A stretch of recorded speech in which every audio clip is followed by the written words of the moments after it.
On ne sait jamais ce que quelqu'un porte dans son cœur, jusqu'à ce que la solitude transforme le silence en tempête. Les histoires de Sika. Abonnez-vous pour nous encourager. La ville d'Abidjan bruissait comme un grand tambour moderne, rempli d'énergie, de klaxons, d'ambition, de souffles et de rêves qui se croisent. Dans cette agitation, une femme marchait sans se presser, comme si le monde tournait trop vite pour elle. Elle s'appelait Mireille Quadio, 42 ans, secrétaire dans une petite entreprise de transport, vivant depuis 4 ans dans le même immeuble, au 3e étage, juste à côté d'un jeune couple fraîchement marié. Mireille n'avait pas de mari. Pas d'enfant. Pas vraiment d'amis non plus. Et chaque fois qu'elle montait les escaliers, elle sentait les regards, entendait les murmures, percevait les jugements. Rien n'était dit ouvertement, mais tout vibrait comme un tambour invisible. Ce soir-là, alors que le soleil tombait derrière les immeubles d'engrais, une voisine lança, faussement innocente. « Ah, Mireille, tu rentres seule encore ? Toi là, tu ne veux pas essayer les sites de rencontres un peu ? L'âge avance, hein ?» Un rire nerveux accompagna la pique. Mireille sourit, polie, comme toujours. « Bonne soirée, Madame Aya. » Mais son sourire se brisa dès qu'elle tourna la clé de sa porte. Le silence l'accueillit immédiatement, lourd, familier. Sans même retirer ses chaussures, elle s'assit sur son canapé et laissa les larmes monter. Elle ne sanglotait pas souvent. La solitude lui avait appris à garder tout en dedans. Mais parfois, c'était trop. Les jours passèrent, semblables mais de plus en plus pesants. Son quotidien se composait de métro, bureau, retours solitaires, et silences interminables. Elle parlait plus à ses plantes qu'à des humains. Parfois, elle mettait la télé juste pour entendre une voix. Et chaque matin, elle observait discrètement à travers son judas. Elle voyait Aline et Stéphane, ses voisins de 26 et 28 ans, sourire, rire, se taquiner, sortir ensemble, revenir ensemble, prier ensemble. Un amour simple, lumineux, presque provoquant. Un soir, Mireille entendit leur porte s'ouvrir. Aline riait. « Chérie, tu as oublié ta sacoche encore. »« C'est pour que tu m'embrasses une deuxième fois, » répondit Stéphane. Ils s'embrassèrent dans le couloir.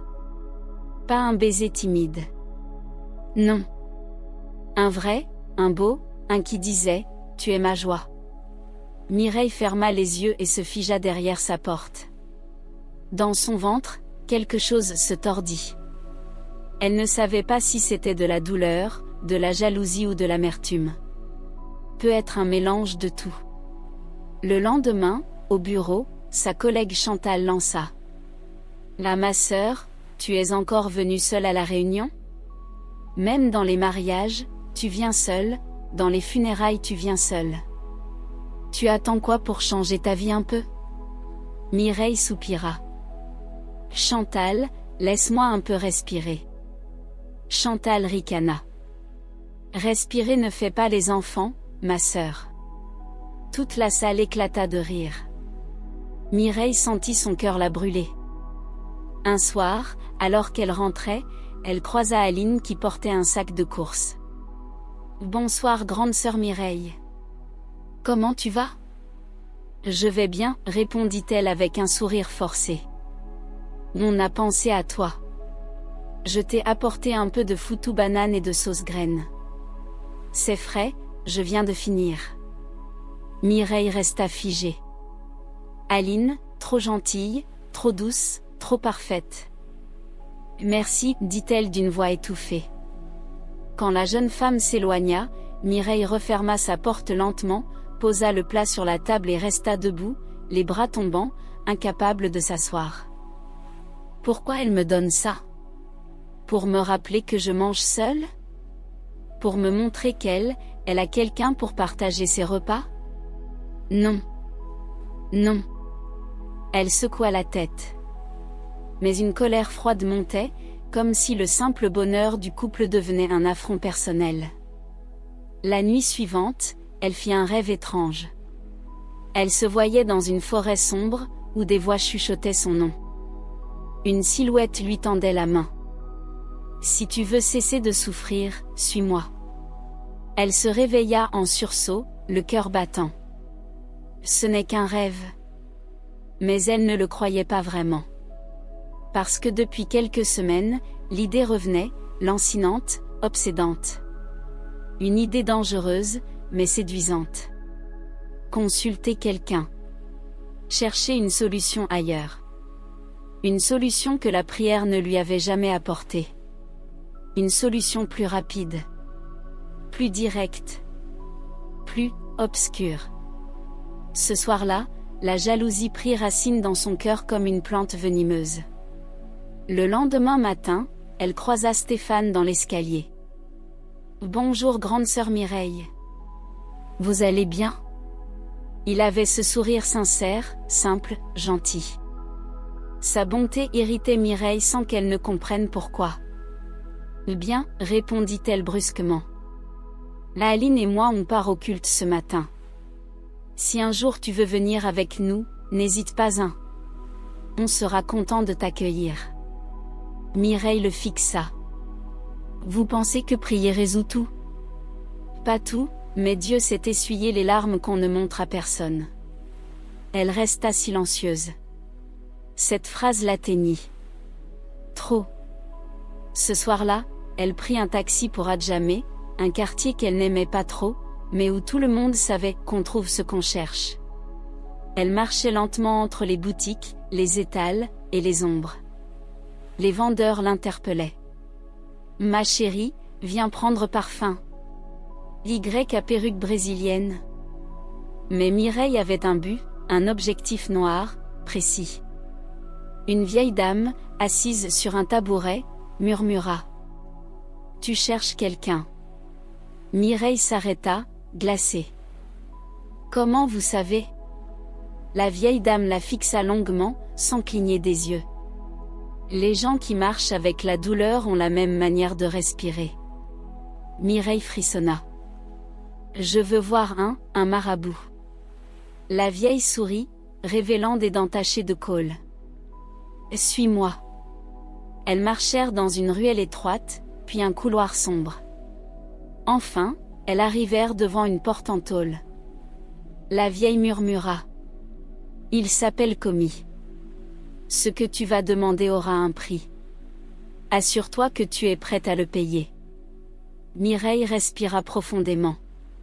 J'en ai assez de souffrir. La porte grinça. Et l'obscurité l'engloutit. Dans la pièce, seule la flamme d'une bougie éclairait un homme à la peau sombre, aux yeux rouges comme s'il ne dormait jamais. Entre, femme. Sa voix était profonde, presque souterraine. Mireille s'assit. Je veux.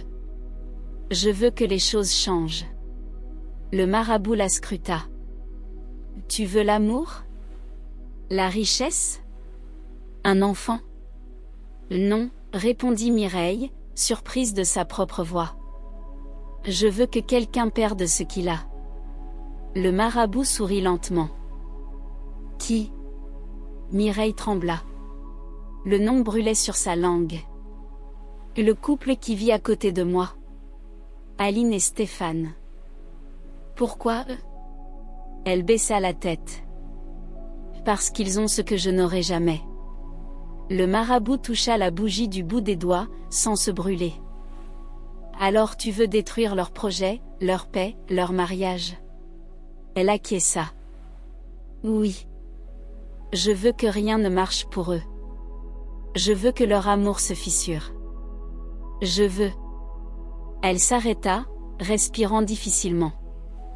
Je veux qu'ils sentent ce que je ressens. Le marabout se leva.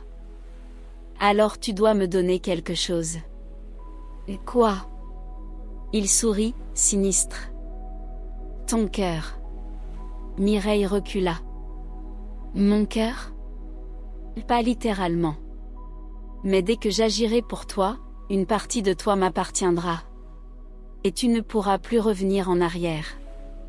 Mireille resta silencieuse quelques secondes qui semblèrent durer toute une vie. Puis elle dit: Faites-le. Et la flamme de la bougie trembla, comme si l'air lui-même retenait son souffle. La bougie trembla, projetant des ombres dansantes sur les murs sombres. Mireille sentait son souffle devenir plus lourd, plus profond. L'air semblait vibrer, presque électrique. À ce moment précis, elle sut que sa vie venait de basculer. Et, quelque part dans l'ombre de la pièce, elle sentit déjà l'écho de ce qu'elle allait devenir, et de ce qu'ils allaient subir. Le marabout s'approcha, ses doigts effleurant les calebasses et les coquillages disposés avec un ordre presque rituel. Chaque action attire son reflet. Tu crois que tu vas leur faire du mal sans que cela te touche? Peu importe. Murmura Mireille, une lueur étrange dans le regard. Peu importe, répéta l'homme. Même l'eau qui tombe sur les autres finit par revenir à la source. Mireille serra les poings. Elle sentait cette vérité, mais elle était trop aveuglée par l'envie et la frustration pour l'admettre. Elle voulait des résultats immédiats. Elle voulait qu'Aline et Stéphane ressentent la même morsure du vide, de la solitude, du manque. Ce que tu demandes aura un prix, ajouta le marabout, sa voix grave résonnant dans la pièce. Je suis prête. Elle se leva et suivit l'homme jusqu'à une petite pièce adjacente où des herbes séchées, des tissus, et des symboles peints au sol semblaient former un labyrinthe invisible. Mireille déposa la photo du couple sur un petit autel improvisé. Chaque geste qu'elle accomplissait dans cette pièce semblait créer une tension dans l'air, comme si la réalité elle-même retenait son souffle. Observe bien, murmura le marabout. Chaque souffle, chaque pensée, chaque envie, tout sera relié à eux. Elle hocha la tête, incapable de détacher ses yeux de la photo. La flamme de la bougie projetait leur visage comme un reflet cruel sur ses pupilles dilatées. Un frisson parcourut sa colonne vertébrale. Elle commença à percevoir les premières vibrations, une inquiétude diffuse qui semblait émaner du couple d'en face. Une alarme silencieuse que son esprit voulait ignorer, mais que son cœur, plus intuitif, commençait à sentir. Le lendemain, chez Aline et Stéphane, les choses commencèrent à se manifester doucement mais inexorablement. Stéphane, en consultant ses emails, vit soudain plusieurs projets cruciaux tomber à l'eau pour des raisons bureaucratiques absurdes. Aline, quant à elle, se réveilla au milieu de la nuit avec des sueurs froides, et un sentiment oppressant, comme si quelqu'un observait chaque mouvement dans leur appartement. David, j'ai encore rêvé de quelque chose de mauvais. Va encore? Chérie, ce sont des cauchemars, la fatigue, le stress. Non, je sens une présence. Une énergie, qui veut nous briser. Stéphane se figea, la prenant dans ses bras. Mais au fond de lui, une peur nouvelle se glissait. La foi qu'il avait en Dieu était solide, mais jamais il n'avait affronté quelque chose d'aussi insidieux, d'aussi invisible. Pendant ce temps, Mireille, de retour dans son appartement, sentait une transformation s'opérer en elle. Ce n'était plus simplement de la jalousie, ni simplement du désir de revanche. C'était une fusion de colère, de solitude, de pouvoir et de peur. Chaque rituel avec le marabout laissait sur son visage un éclat étrange, presque surnaturel, et dans son esprit, les frontières entre ce qui était réel et ce qui était manipulé commençaient à se brouiller. Bientôt, tout s'effondrera, murmura-t-elle, comme si elle parlait à une autre présence invisible. Son regard se posa sur la photo du couple qu'elle avait laissée sur sa table de chevet. Elle y voyait plus qu'eux, elle y voyait ses propres frustrations, ses années perdues, son absence de famille, son isolement. Et au fond de son cœur, une conviction terrible, si elle n'agissait pas, elle continuerait à mourir un peu chaque jour dans l'ombre de leur bonheur. Les jours suivants, les incidents chez Aline et Stéphane s'intensifièrent. Des petites choses d'abord, un document important disparu, une facture impayée qui arrivait mystérieusement, des messages contradictoires envoyés par des partenaires commerciaux. Chaque événement semblait minime isolément, mais cumulé, il formait un véritable barrage invisible, un poids qu'il ne comprenait pas. Stéphane, Tout s'effondre autour de nous, pourquoi maintenant? Je ne sais pas, mais nous devons rester fermes. Dieu nous guidera. Mais, il y a quelque chose qui nous regarde, quelque chose qui veut notre malheur. Stéphane sentit un frisson. Il savait qu'Aline avait raison. La situation dépassait le rationnel. Et au fond de lui, il commença à entrevoir une guerre spirituelle, une bataille qui n'était pas visible aux yeux humains mais bien réelle. Mireille, de son côté, commençait à ressentir les premiers effets secondaires de ce qu'elle avait invoqué. Ses nuits devinrent agitées, peuplées de murmures et de silhouettes impossibles. Des rêves où les visages se confondaient, le marabout, Aline et Stéphane, et son propre reflet dans un miroir qui lui semblait étranger. Et pourtant, elle ne voulait pas s'arrêter. Elle était fascinée, hypnotisée par le pouvoir qu'elle croyait tenir entre ses mains. Encore un peu, juste un peu plus, et ils tomberont, murmura-t-elle à voix basse. Ces mots se perdirent dans l'obscurité de son appartement, mais quelque part, ils résonnaient. Comme un écho qui préfigurait la tempête à venir. Mireille ne dormait plus. Chaque nuit, elle errait dans son appartement, observant la rue, écoutant les bruits, attendant que quelque chose se passe. Et quelque chose se passait. Les lumières clignotaient, des objets tombaient, un courant d'air glacé traversait la pièce alors qu'elle était seule. Elle murmura à voix basse. « Vous allez payer, vous verrez. » Un rire sec s'échappa de sa gorge, nerveux, presque hystérique. Elle serra la photo d'Aline et Stéphane contre sa poitrine. Son cœur battait si fort qu'elle pensait que les murs allaient trembler. Le lendemain matin, Aline s'affaira dans la cuisine pour préparer le petit déjeuner. Mais l'eau du réservoir était devenue trouble, la gazinière refusait de s'allumer correctement. Stéphane entra, fronçant les sourcils. « Qu'est-ce qui se passe ici ? » Je ne sais pas, tout semble. « Tout semble quoi ? » demanda Stéphane, inquiet. Comme quelqu'un essaie de nous nuire. Ils se regardèrent, un silence lourd remplissant la pièce. « On doit prier ? » dit Stéphane. « Oui, mais, je ressens quelque chose de mauvais. » Alors on priera plus fort. Dieu est plus grand que tout. Ils se mirent à genoux et prièrent ensemble, mais même les mots semblaient fragiles face à la présence invisible qui s'insinuait dans chaque recoin de leur maison. Pendant ce temps, Mireille observait leur appartement depuis son balcon. Elle n'était plus simplement jalouse, elle savourait chaque petit échec, chaque instant de doute. « Voyez-vous, tout ce que vous avez construit, je peux le briser. » murmura-t-elle. Plus tard, elle retourna chez le marabout. La pièce était plus sombre que jamais. Les bougies fumaient, l'odeur des herbes brûlées était épaisse. « Comment vont-ils ? » demanda-t-elle, avec un mélange de curiosité et de cruauté. « Ils tombent, lentement, mais chaque acte que tu poses te rapproche de toi-même. » Peu importe. Ils sentiront ce que j'ai senti. Le marabout ne répondit pas. Il la fixa simplement, un sourire étrange au coin des lèvres. Mireille quitta la maison avec un mélange d'excitation et de peur. Cette nuit-là, Stéphane fit un rêve. Une silhouette noire se tenait au pied de son lit, silencieuse mais menaçante. Il se réveilla en sueur, sentant la présence d'une force étrangère. Aline le rejoignit quelques instants plus tard, elle aussi secouée par un cauchemar. « David. Stéphane. » commença-t-elle, la voix tremblante. « Chérie, calme-toi. » répondit Stéphane, mais sa voix trahissait sa propre peur. « Je voyais une femme, elle avait des yeux remplis de haine. » « Une femme ? » Oui, je ne l'oublierai jamais.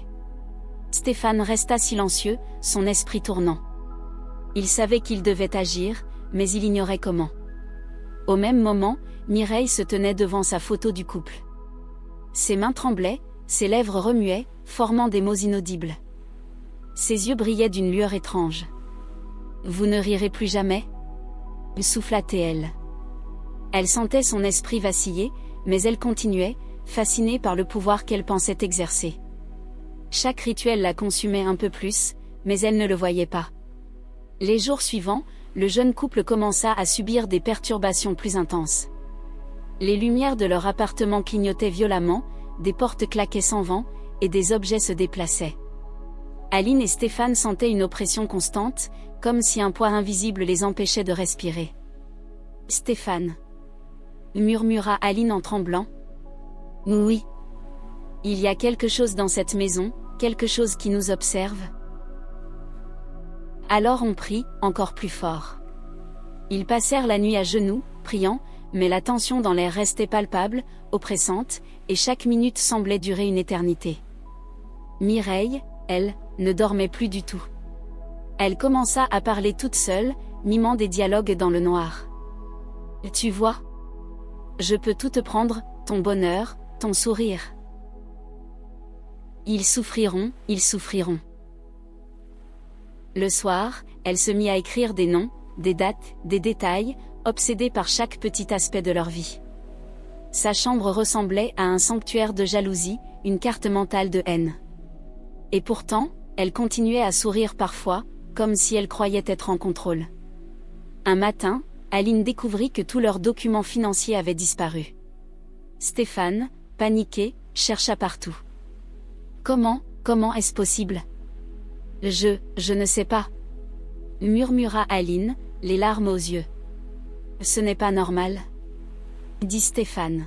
« Ce n'est pas normal du tout. » Ils se regardèrent, réalisant que quelque chose de beaucoup plus grand que de simples erreurs humaines se produisait.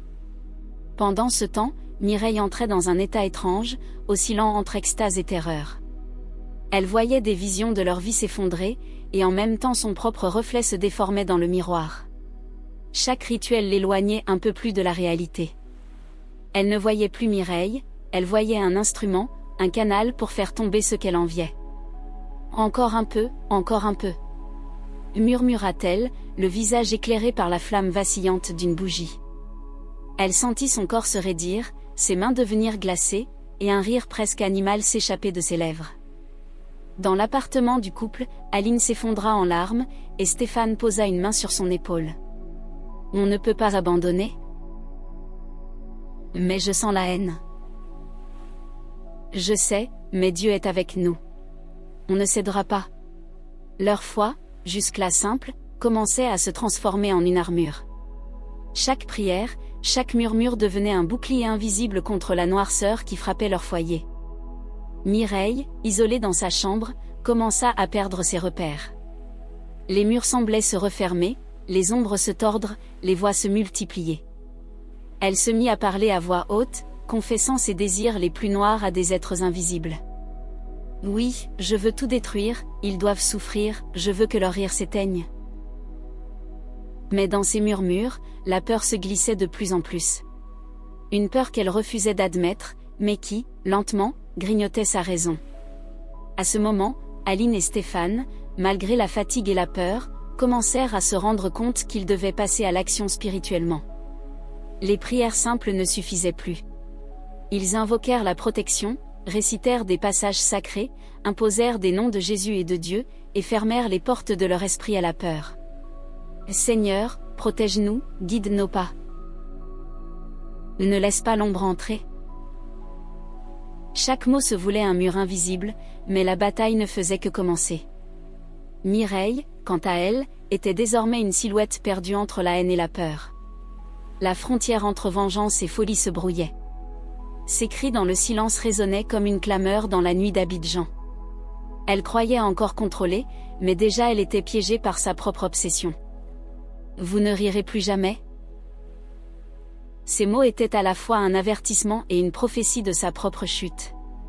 Le lendemain matin, Stéphane ouvrit la porte du salon et constata un silence oppressant. Les rayons du soleil, pourtant puissants, semblaient incapables de percer cette atmosphère lourde. Aline était déjà à genoux, les mains levées vers le ciel. Ses lèvres bougeaient sans qu'il n'entende distinctement les mots, mais il devina la prière. « Aline, qu'est-ce qui se passe ?» demanda-t-il doucement. « Je sens quelque chose qui veut nous déchirer, Stéphane. C'est comme si notre foyer était pris au piège. On ne cédera pas, on ne cédera jamais. » Aline leva les yeux et croisa le regard de Stéphane. Il y avait de la peur, mais aussi de la détermination. « Nous devons agir, maintenant. » Pendant ce temps, Mireille était dans sa chambre, immobile, les yeux fixés sur la photo du couple. Ses doigts tremblaient alors qu'elle froissait le papier, le visage crispé d'une obsession féroce. Une voix intérieure, ou peut-être un murmure venu de l'ombre, semblait lui répondre. Ou encore un geste, et ils tomberont. Oui, encore un geste. Répéta-t-elle, comme pour se convaincre de son pouvoir. Puis elle s'assit par terre, entourée des herbes et des bougies, et murmura des phrases dans une langue ancienne. Les flammes dansaient de manière étrange, projetant des ombres inquiétantes sur les murs. Je veux que votre bonheur s'efface, que vos rires se brisent. Elle frissonna, mais son cœur se gonfla d'une satisfaction malsaine. Elle croyait tenir la clé du pouvoir. Mais à l'intérieur, une inquiétude commençait à germer. Un frisson qu'elle refoulait, mais qui ne disparaissait pas. À l'appartement, Aline sentit soudain un vent glacial traverser la pièce. Les rideaux se mirent à claquer, et une voix étouffée sembla murmurer derrière elle. Vous ne méritez pas de vivre ce bonheur. Aline recula, le cœur battant à tout rompre. Stéphane, tu as entendu? Oui. Et dit-il, la voix tremblante mais ferme. On va prier. Maintenant. Ils se mirent à genoux, se tenant la main. Leurs voix s'élevèrent ensemble. Seigneur Tout-Puissant, entoure notre maison de lumière, protège nos cœurs, défends notre foyer. Mais l'air semblait vibrer d'une énergie sombre, comme si quelqu'un écoutait, réagissait, préparait la prochaine attaque. Dans la chambre de Mireille, son rire sec résonna. Tu vois, je peux tout briser, même ta foi, même ton amour. Murmura-t-elle, les yeux fixés sur l'image d'Aline et Stéphane. Et c'est là que la folie commença à prendre racine.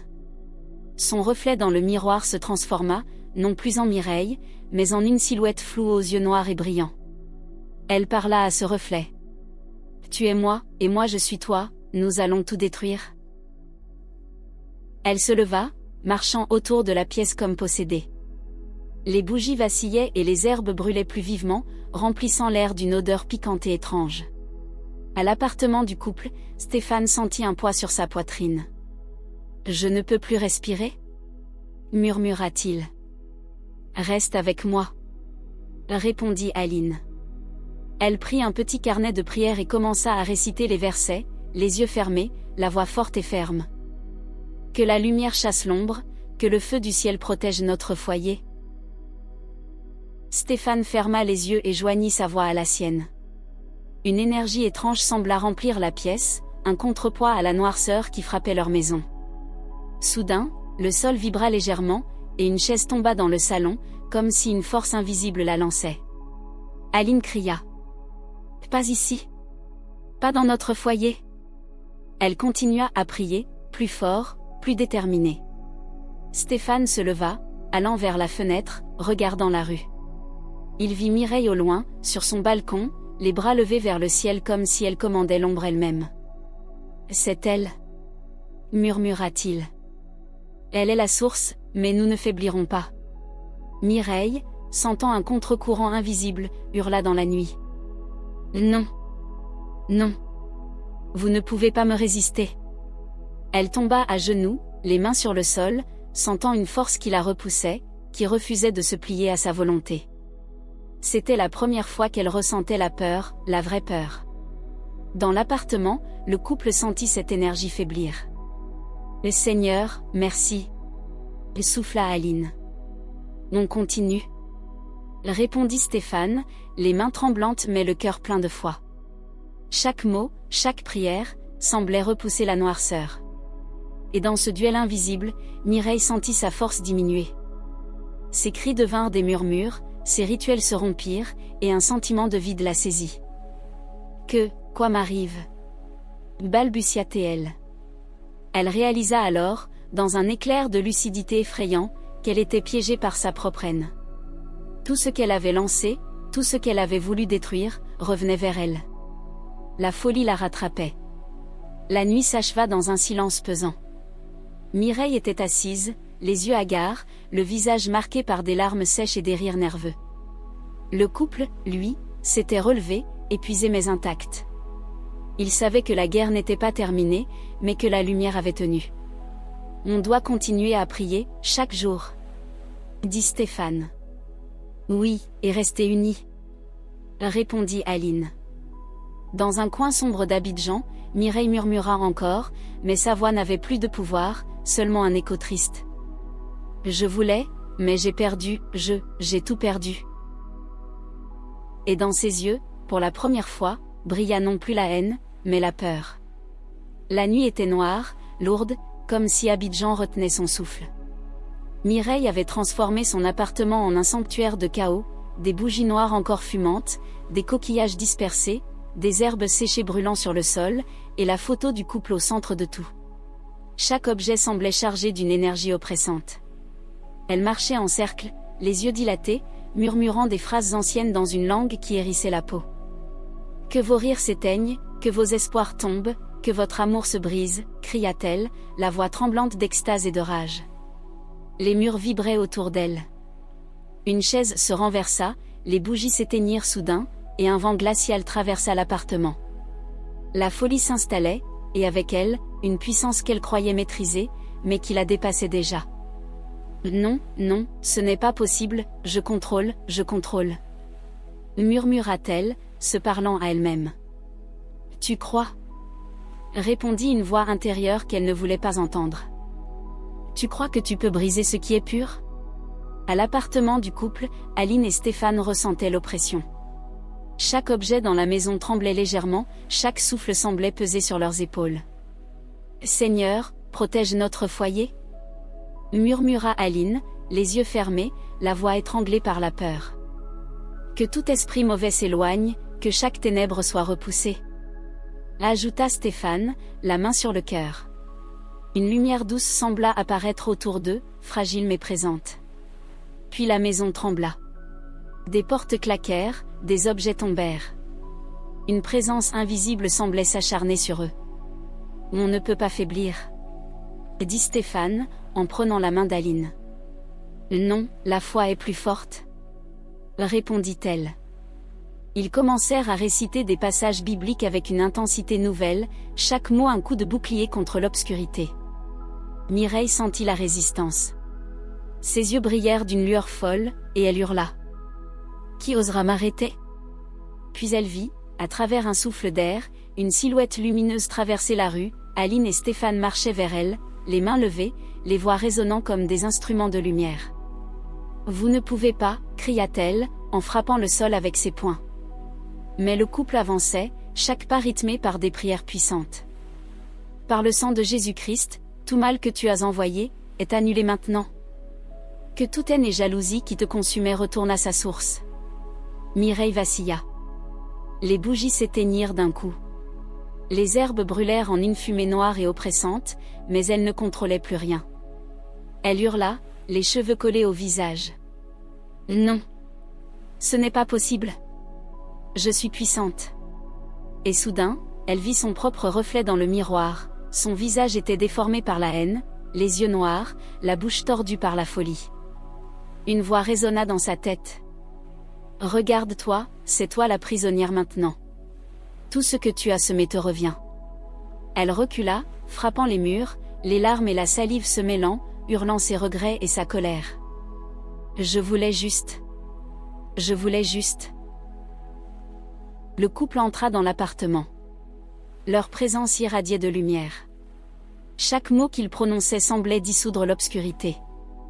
Mireille, écoute-nous, cria Aline, la voix ferme mais douce. Tu n'as plus besoin de haine, nous pouvons te libérer de tout ça. Ajouta Stéphane. Mireille recula, hurlant, mais un souffle invisible la força à s'agenouiller. Son corps tremblait, la folie luttait contre la lumière. Je ne veux pas, je voulais juste. Murmura-t-elle entre deux sanglots. Aline s'agenouilla en face d'elle, tendant les mains. Mireille, répète après moi. Seigneur, pardonne-moi. Seigneur, purifie mon cœur. Mireille trembla, ses lèvres formant les mots avec difficulté. Chaque syllabe semblait briser un peu plus la malédiction qu'elle avait lancée.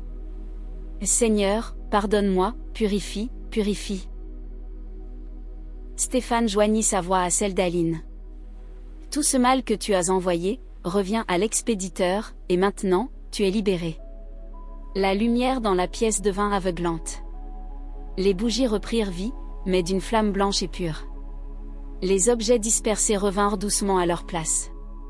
Mireille s'effondra, épuisée, le visage trempé de larmes. Je, balbutia-t-elle. Oui, nous savons, mais tu es vivante, dit Aline doucement. Les dieux peuvent tout réparer, si tu lui permets, ajouta Stéphane. Mireille sanglota, enfin consciente de l'ampleur de sa folie.